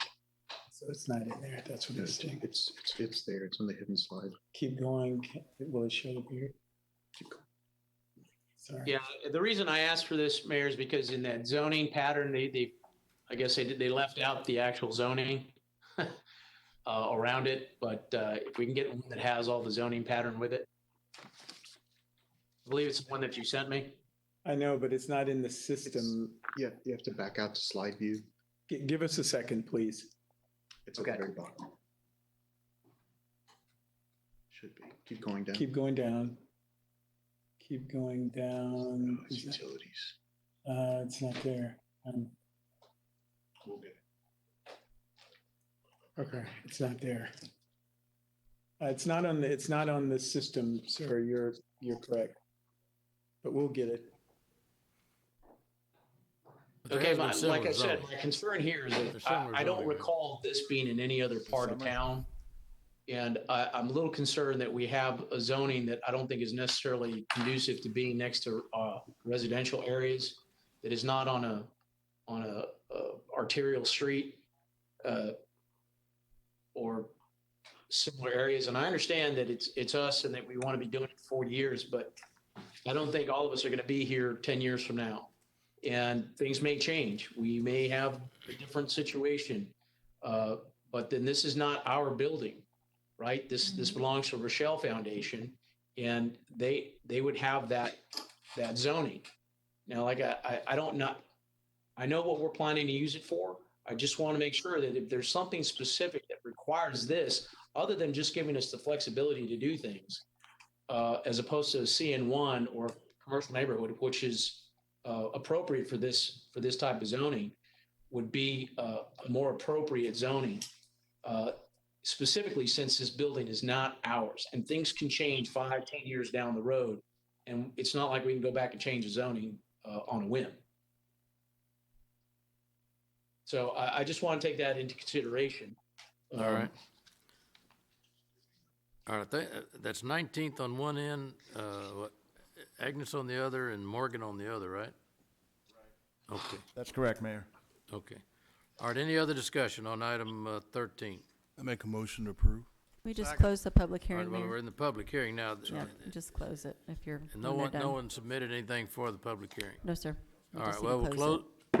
we'll close the public hearing and entertain motion. Staff recommends approval but we need a 3/4 vote because planning commission, to overrule the planning commission. All right, so we I need a make a mo- 3/4. Let's call the roll. There's a motion and a second, right? I want to clarify one thing. I want Okay, to yes. make a motion to approve and without the special permit. Right. That's how you pass it on Okay. first reading. That's Yeah, right. I just want to clarify that. Yeah, that's a good clarification. All right, the motion then is to pass it CI without the SP. Right. And is that, so that would be to amend the recommendation, or we need to No, amend? sir, that was passed, on first reading, it passed just as a CI, and he's just, Mr. Roy's making it clear that on Okay. second reading, All the right. same All recommendation, right, so just for there's the a motion CI. and a second to pass the second reading as is stated on the first reading. That's right. All right. Now, since we're all in different rooms, I think let's have a roll call vote Sure. since there's some question as to, and the 3/4 rule. So Ms. Huerta, if you'll call the roll. Sure. Mayor McComb? Aye. Council members Barrera? Aye. Garza? Aye. Guajardo? Aye. Hernandez? No. Hunter? Aye. Molina, Aye. Roy? Aye. And Smith? Aye. Okay, the ordinance passes on second reading. That meets the 3/4 rule? Okay. Yes, sir, it does. All right, item 13 then is approved. The next, Jeff Item- Edmonds may be back in the conference room, if you want to go back to him. excuse me? Jeff It's- Edmonds, I it's believe, is in the back. conference room, if you want to go back to that. Oh, item. all right, back to number, Number 9. Can we reconsider that 9. really quickly? Just do a motion to reconsider so we can open it up again. Mr. Beretta Motion makes a motion to reconsider. reconsider item number 9. Second. And seconded All by right, Mr. Hernandez. all in favor of reconsideration, say aye. Aye. Aye. All opposed? Thank you. Okay, we're now back on number 9. Mr. Edmonds, Mr. Garza got a question on item 9. Yes, sir. Is the time frame of delivery the same for concrete as asphalt? Yes, sir. Okay. Mayor, I'd like to say that I'm in favor of going concrete because of the small cost difference between the two bids. Concrete would give the retailers there more longevity before they have to replace that street, and I think that would be a huge benefit in going concrete in this particular project. So I move for us to approve the concrete bid by JE Construction. Second. All right, there's a motion to approve base bid number 2, right? Yes, sir. And same RJ. contractor, so we don't, everything there, and it would be an additional $200-something thousand. 220. Excuse me? Is there a second? Yes, Yes. second. All right, there's a Mr. motion and a Hernandez second seconded. to approve base bid number 2 for JE Construction on item number 9. All right, any discussion, Mr. Smith? Thank you, and maybe, Mr. Zanoni, you're kind of new, that we have gone over, not once, twice, but 3 times, the concrete versus asphalt. The last time, we had a consultant come in there, and they were looking at the total cost over the life cycle. And we're sitting here on page 184, and that amount was $17.75 a square yard. What we're doing here is we're not paying attention to what our experts said. Like I said, not once, not twice, 3 times on there. Concrete has its own issues. It's a brittle material with it when you have to go in and repair it, like they're looking at on Waldron Road right now, 25 years old. It's needing a new overlay on there that you have that cost adjustment. And that's why we did this 3 times and we made this study. But it always seems to come back that we want to decide from here, overrule the experts, the analysis on there, over the cost over the life cycle, and come back to concrete. And we spent a lot of time here with those discussions on there. So I'm not in favor of it. I trust the experts over the life cycle that said this is a better value asphalt. We have an amount on there, what the difference of the amount is, and if it was 1 cent less than that, I'd be 100% for the concrete. But what we're looking at is actually paying more for the same life cycle because of this extra differential. If we look at the bid for the pavement section on there is $1 million on it. So that's what the paving cost. So the concrete is significantly more than the asphalt. You throw the base out of there and then for the surface. So I have to go with what our experts have told us 3 different times on there and judge there. We have approved concrete streets here. When they come in right, we approve concrete. When it doesn't come in right, we go the other way. So like the mayor famously says, I'm not an engineer, so I'm going to trust our engineers. Thank you. Okay. Mayor, can I respond to his comments, please? Thank Sure. you. Yes, sir. Mayor, those analyses were done before we had an expert in-house. Now we've hired a street expert that tells us those concrete roads, if properly maintained, should last us 40 or 45 years. I am relying on a new expert opinion that's telling us that we should do something different. Okay, than we previously done. We have not had a conversation with all the opinions that are now at our disposal. We've relied on so-called experts that has led us down this trail of, first off, we made a decision based on 15% differential a few years back. And then here recently, when we had more people saying, no, you really have to go just asphalt if it's a difference of this amount, which in my opinion was arbitrary. And now we've got an expert that we just hired that's giving us a different opinion, a different viewpoint. So again, I don't believe that Councilman Smith's assessment of this particular scenario is accurate in this particular time frame. I think if anybody that went to all the public hearings and the public discussions and the town hall meetings about our streets and where we're going forward with our street direction, I think we heard different opinions from our new street director, which Mr. Richard commented, and his experience with his experience in San Antonio and Fort Worth. So again, I think we need to take some of our expert opinions, comments into account. Thank you very much. Okay, any other comment? There's a motion and a second, Mayor. There's Call for question. There's a motion and a second, yes. Okay, we'll get to the question is to go with item base bid 2 as opposed to base bid 1. But what I think it does, so that we don't have to go through this same song and dance, third verse, whatever. I mean, we've got an existing policy. So either we need to revisit that policy or we ought to stick to the policy. I mean, so I don't know, I mean, I don't have a problem with the vote today, I understand it, but anyway, there's a motion, and if we've established a policy, that's so we wouldn't have to have this fight every time somebody came up and like concrete over asphalt. And the staff was going by the policy. Right. They explained that.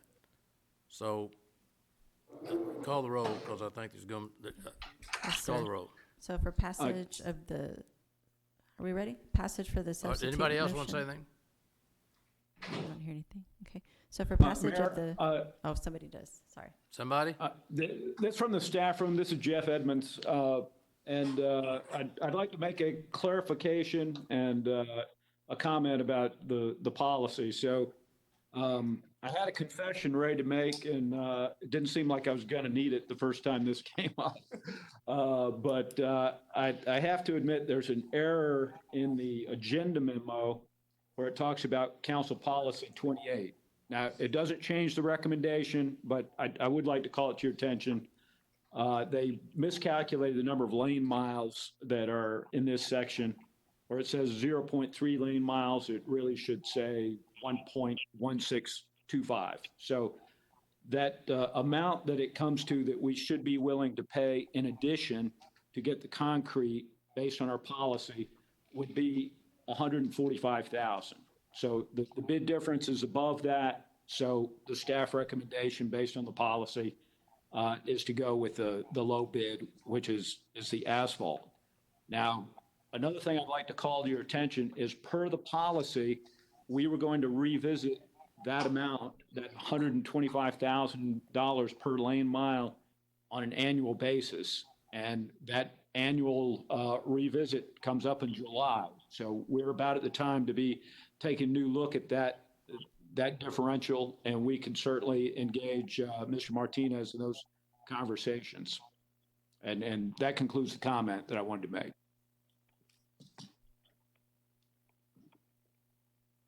Okay, any other comment? All right, then. You ready? Okay. Yeah, so you're saying the differential's not 200 and something thousand, it's 100 and something thousand? It's $312.50. So it doesn't rise to the level to flip the recommendation. So in other words, it's about 20,000 more than the policy. Is that right, Jeff? No, the policy is, it would need to be,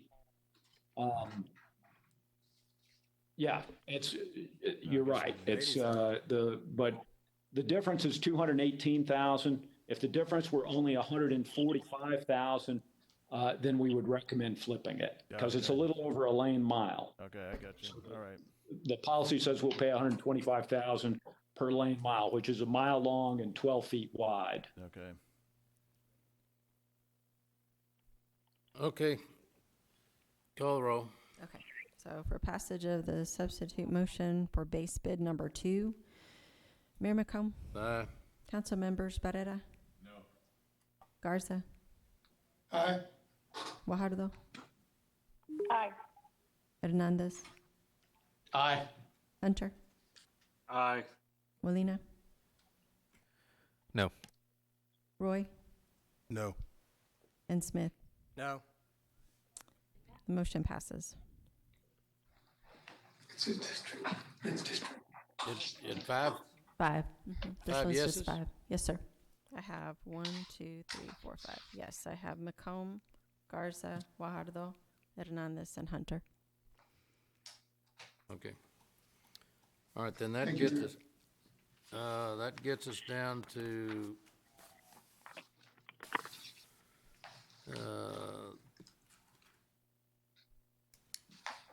item 14. And who's going to make this presentation? Somebody in Good Parks afternoon. Department. Jermel Stevenson, Parks and Recreation Director. I'll be making a presentation or a briefing. Good afternoon.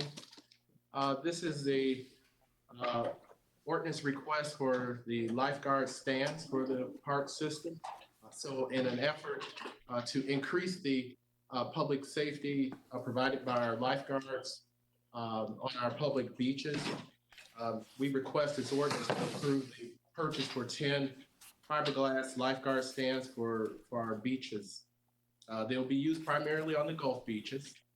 We do intend also to put one of the lifeguard stands on McGee Beach. So we're asking for approval for the purchase of 10. These will be the purchase of fiberglass lifeguard stands, and we would get them from a company called Industrial Design Research. They are out of Laguna Beach, California. It is in the amount of $281,050. We would seek approval for using funds from the State Hotel Occupancy Tax Fund. And accordingly, there would be a budget amendment that would account for the increase in expenditures. I'll pause there. Is that it? Yes, sir, I stand by for questions. Well, I've got a question. all right, Oh, Ms. Guajardo? Yes, Stevenson, who's installing these stands? Is it staff or a contractor? There's no installing. I think they're on wheels, right? They just pull them out there and set them there for the summer and Oh, are they? haul them back That's in. right. They're all on they are. trailers, right? That's one of the best features of the stands too, that they're on wheels. So they'll be delivered. They're already put together. We just put them where we need them. Oh, wonderful. Okay, thank you. My question is, since we're spending $250,000,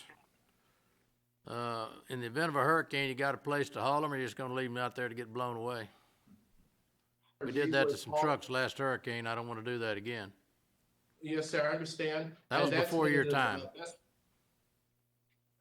Am I back on? Okay, Mayor, that's one of the best features of these stands is that they come with wheels. So as in the past, we would either leave them or we would hurry and try to get them off and disassemble. These, we're able to hook up to a hitch and they already have wheels. We roll them right off. All right.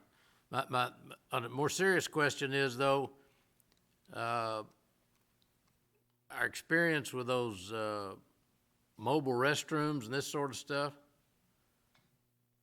what kind of, I'm assuming you're not gonna haul them out every morning and haul them in every night. You're gonna leave them out there during the summer and all this sort of stuff. So since all you need is a ball hitch on the back of a pickup truck, what are you gonna do to secure them on the beach so somebody doesn't come by and take them? They'd probably make a pretty good deer stand. Yeah, they do look like they would, but those are secured as well. When the staff shut these up, they are absolutely secure. There's no way to hitch anything to them because they're all hidden and covered. We also were concerned not only with would it be easy to haul them off when we're not there, so that's not going to be the case, but also in terms of vandalism too. We have windows that are part of the structure. When we shut down for the evening, everything is shuttered. Everything becomes shuttered and locked. So the stands are there. They'll be secured overnight, and of course during the winter season we take them off of the beaches. All right, I want a copy of that transcript when this. Me too. Famous last words. Yeah. Is your name Custer? Is this your last stand on that word? All right. Okay. Well, no, they look good, and I think it's be a great improvement. I'm just, I know the creativity of vandals around here, so we want to be real careful on that because we're spending $250,000. We'll Any be other watching comments that, on Mayor. item 14? Yes, a question on this. Is this through like a buy board or something? There's only one supplier for these types of lifeguard stands?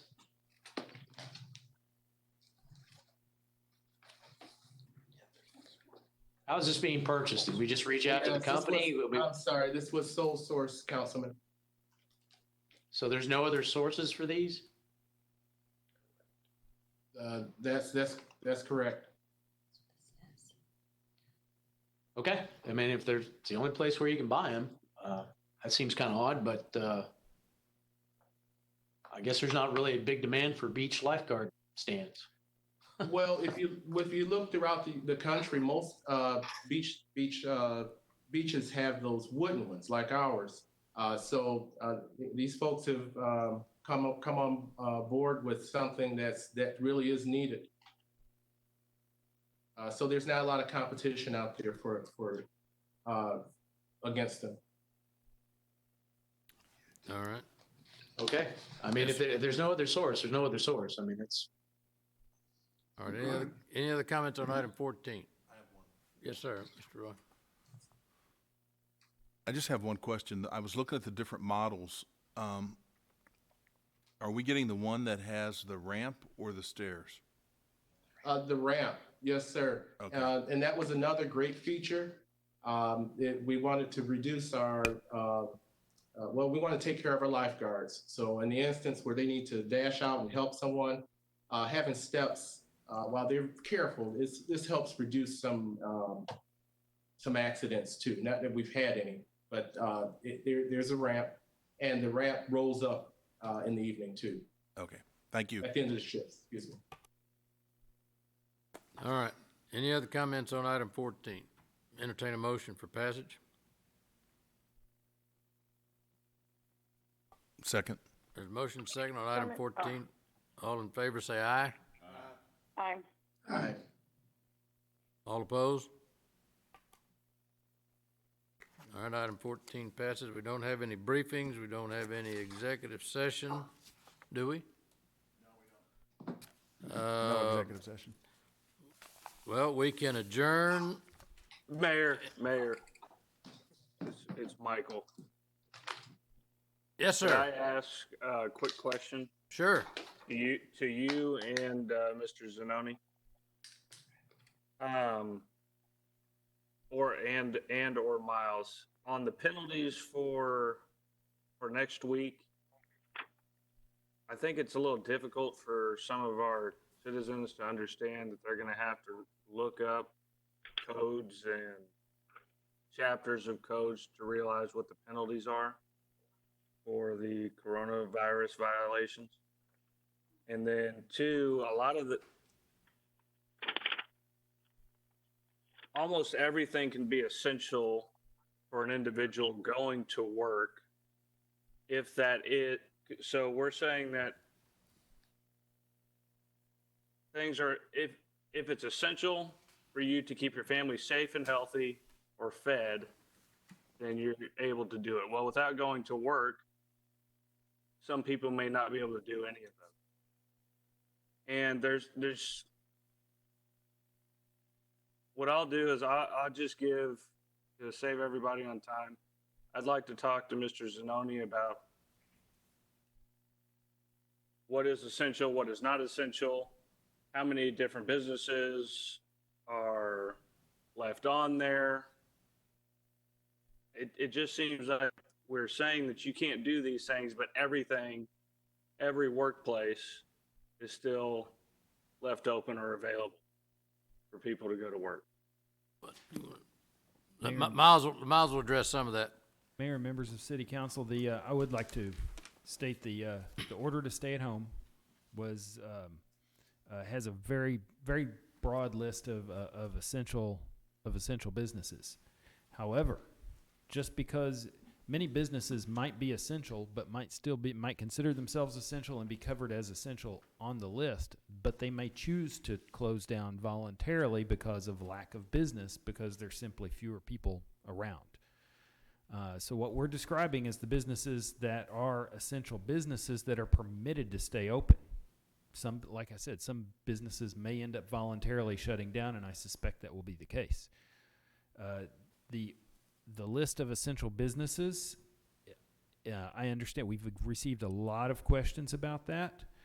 Since this order was drafted in conjunction with the county order, which technically takes precedence, the county established a hotline, and I am in daily communication with the county attorney so that when those questions come in to the county or to me, we coordinate to make sure that we are answering them in the same manner so that we don't create a situation where where people go from one person talks to mom because they don't like dad's answer, so the county And attorney, a lot of people are concerned by looking at it because it looks like, well, we have this stay-at-home ordinance, but 95% of the businesses in the city of Corpus Christi are not affected by it.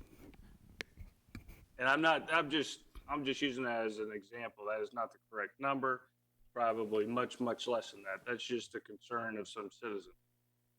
And I just think that we need to look at that because it is bothering some people. And I think that we have a great work ethic with the county. I think that if there's anything we can do to solve some of those issues, because I'm getting bombarded with those kinds of questions. That's all. All right. Well, we'll try to get those addressed.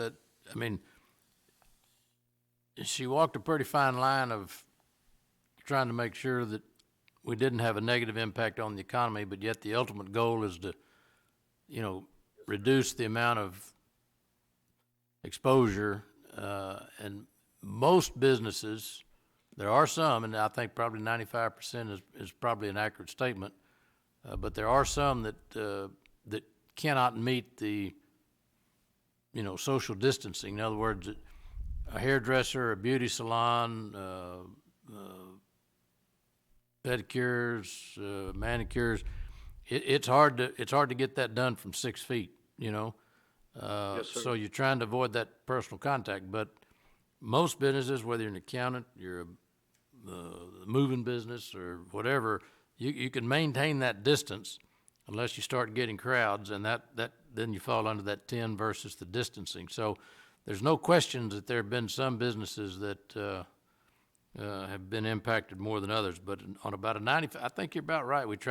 She tried to make, and we concurred by adopting it, that a lot of businesses can keep moving forward so we don't have as big an impact, but yet if they adhere to these rules of keeping the distance and the crowds out of it.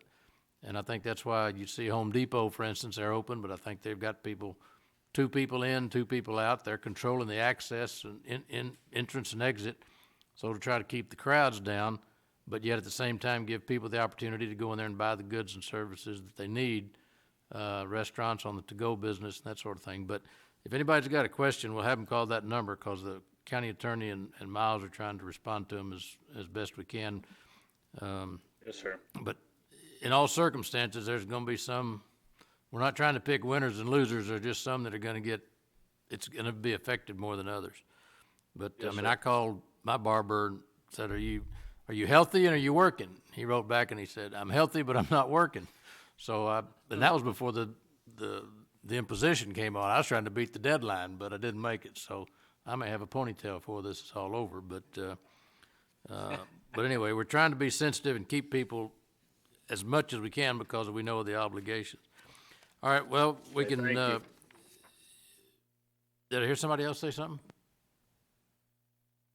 All right, there's no other business on the agenda, so I mean, I don't know, we could break for lunch and come back and adjourn, or we can adjourn and then have lunch. What? Mayor, do we need a motion to have a special meeting next week?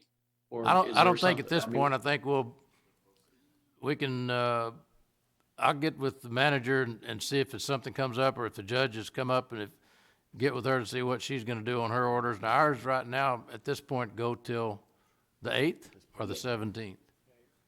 The 8th. The 8th. The 8th? Yeah, the 8th, yeah. And Mayor, you have the charter ability to post one on your own. We don't need approval from the council to have the Okay. meeting. Yeah. Well, right now, let's just to kind of stay with our regular agenda, but stay tuned, because, chances, I mean, this is a moving target, depending on what the governor may have I think he's got a press conference today at 2, and he may change the whole landscape. So let's just, we got to be flexible, and we appreciate everybody's willingness to be mobile and meet, and I think this has worked out pretty good.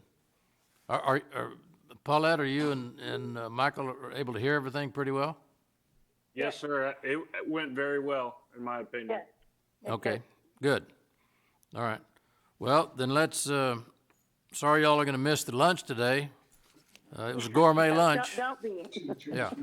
All right, well then, no other business, then we'll stand adjourned, and we'll let you know about our next meeting. Thank you, Mayor. Thank you. Thank you, Council.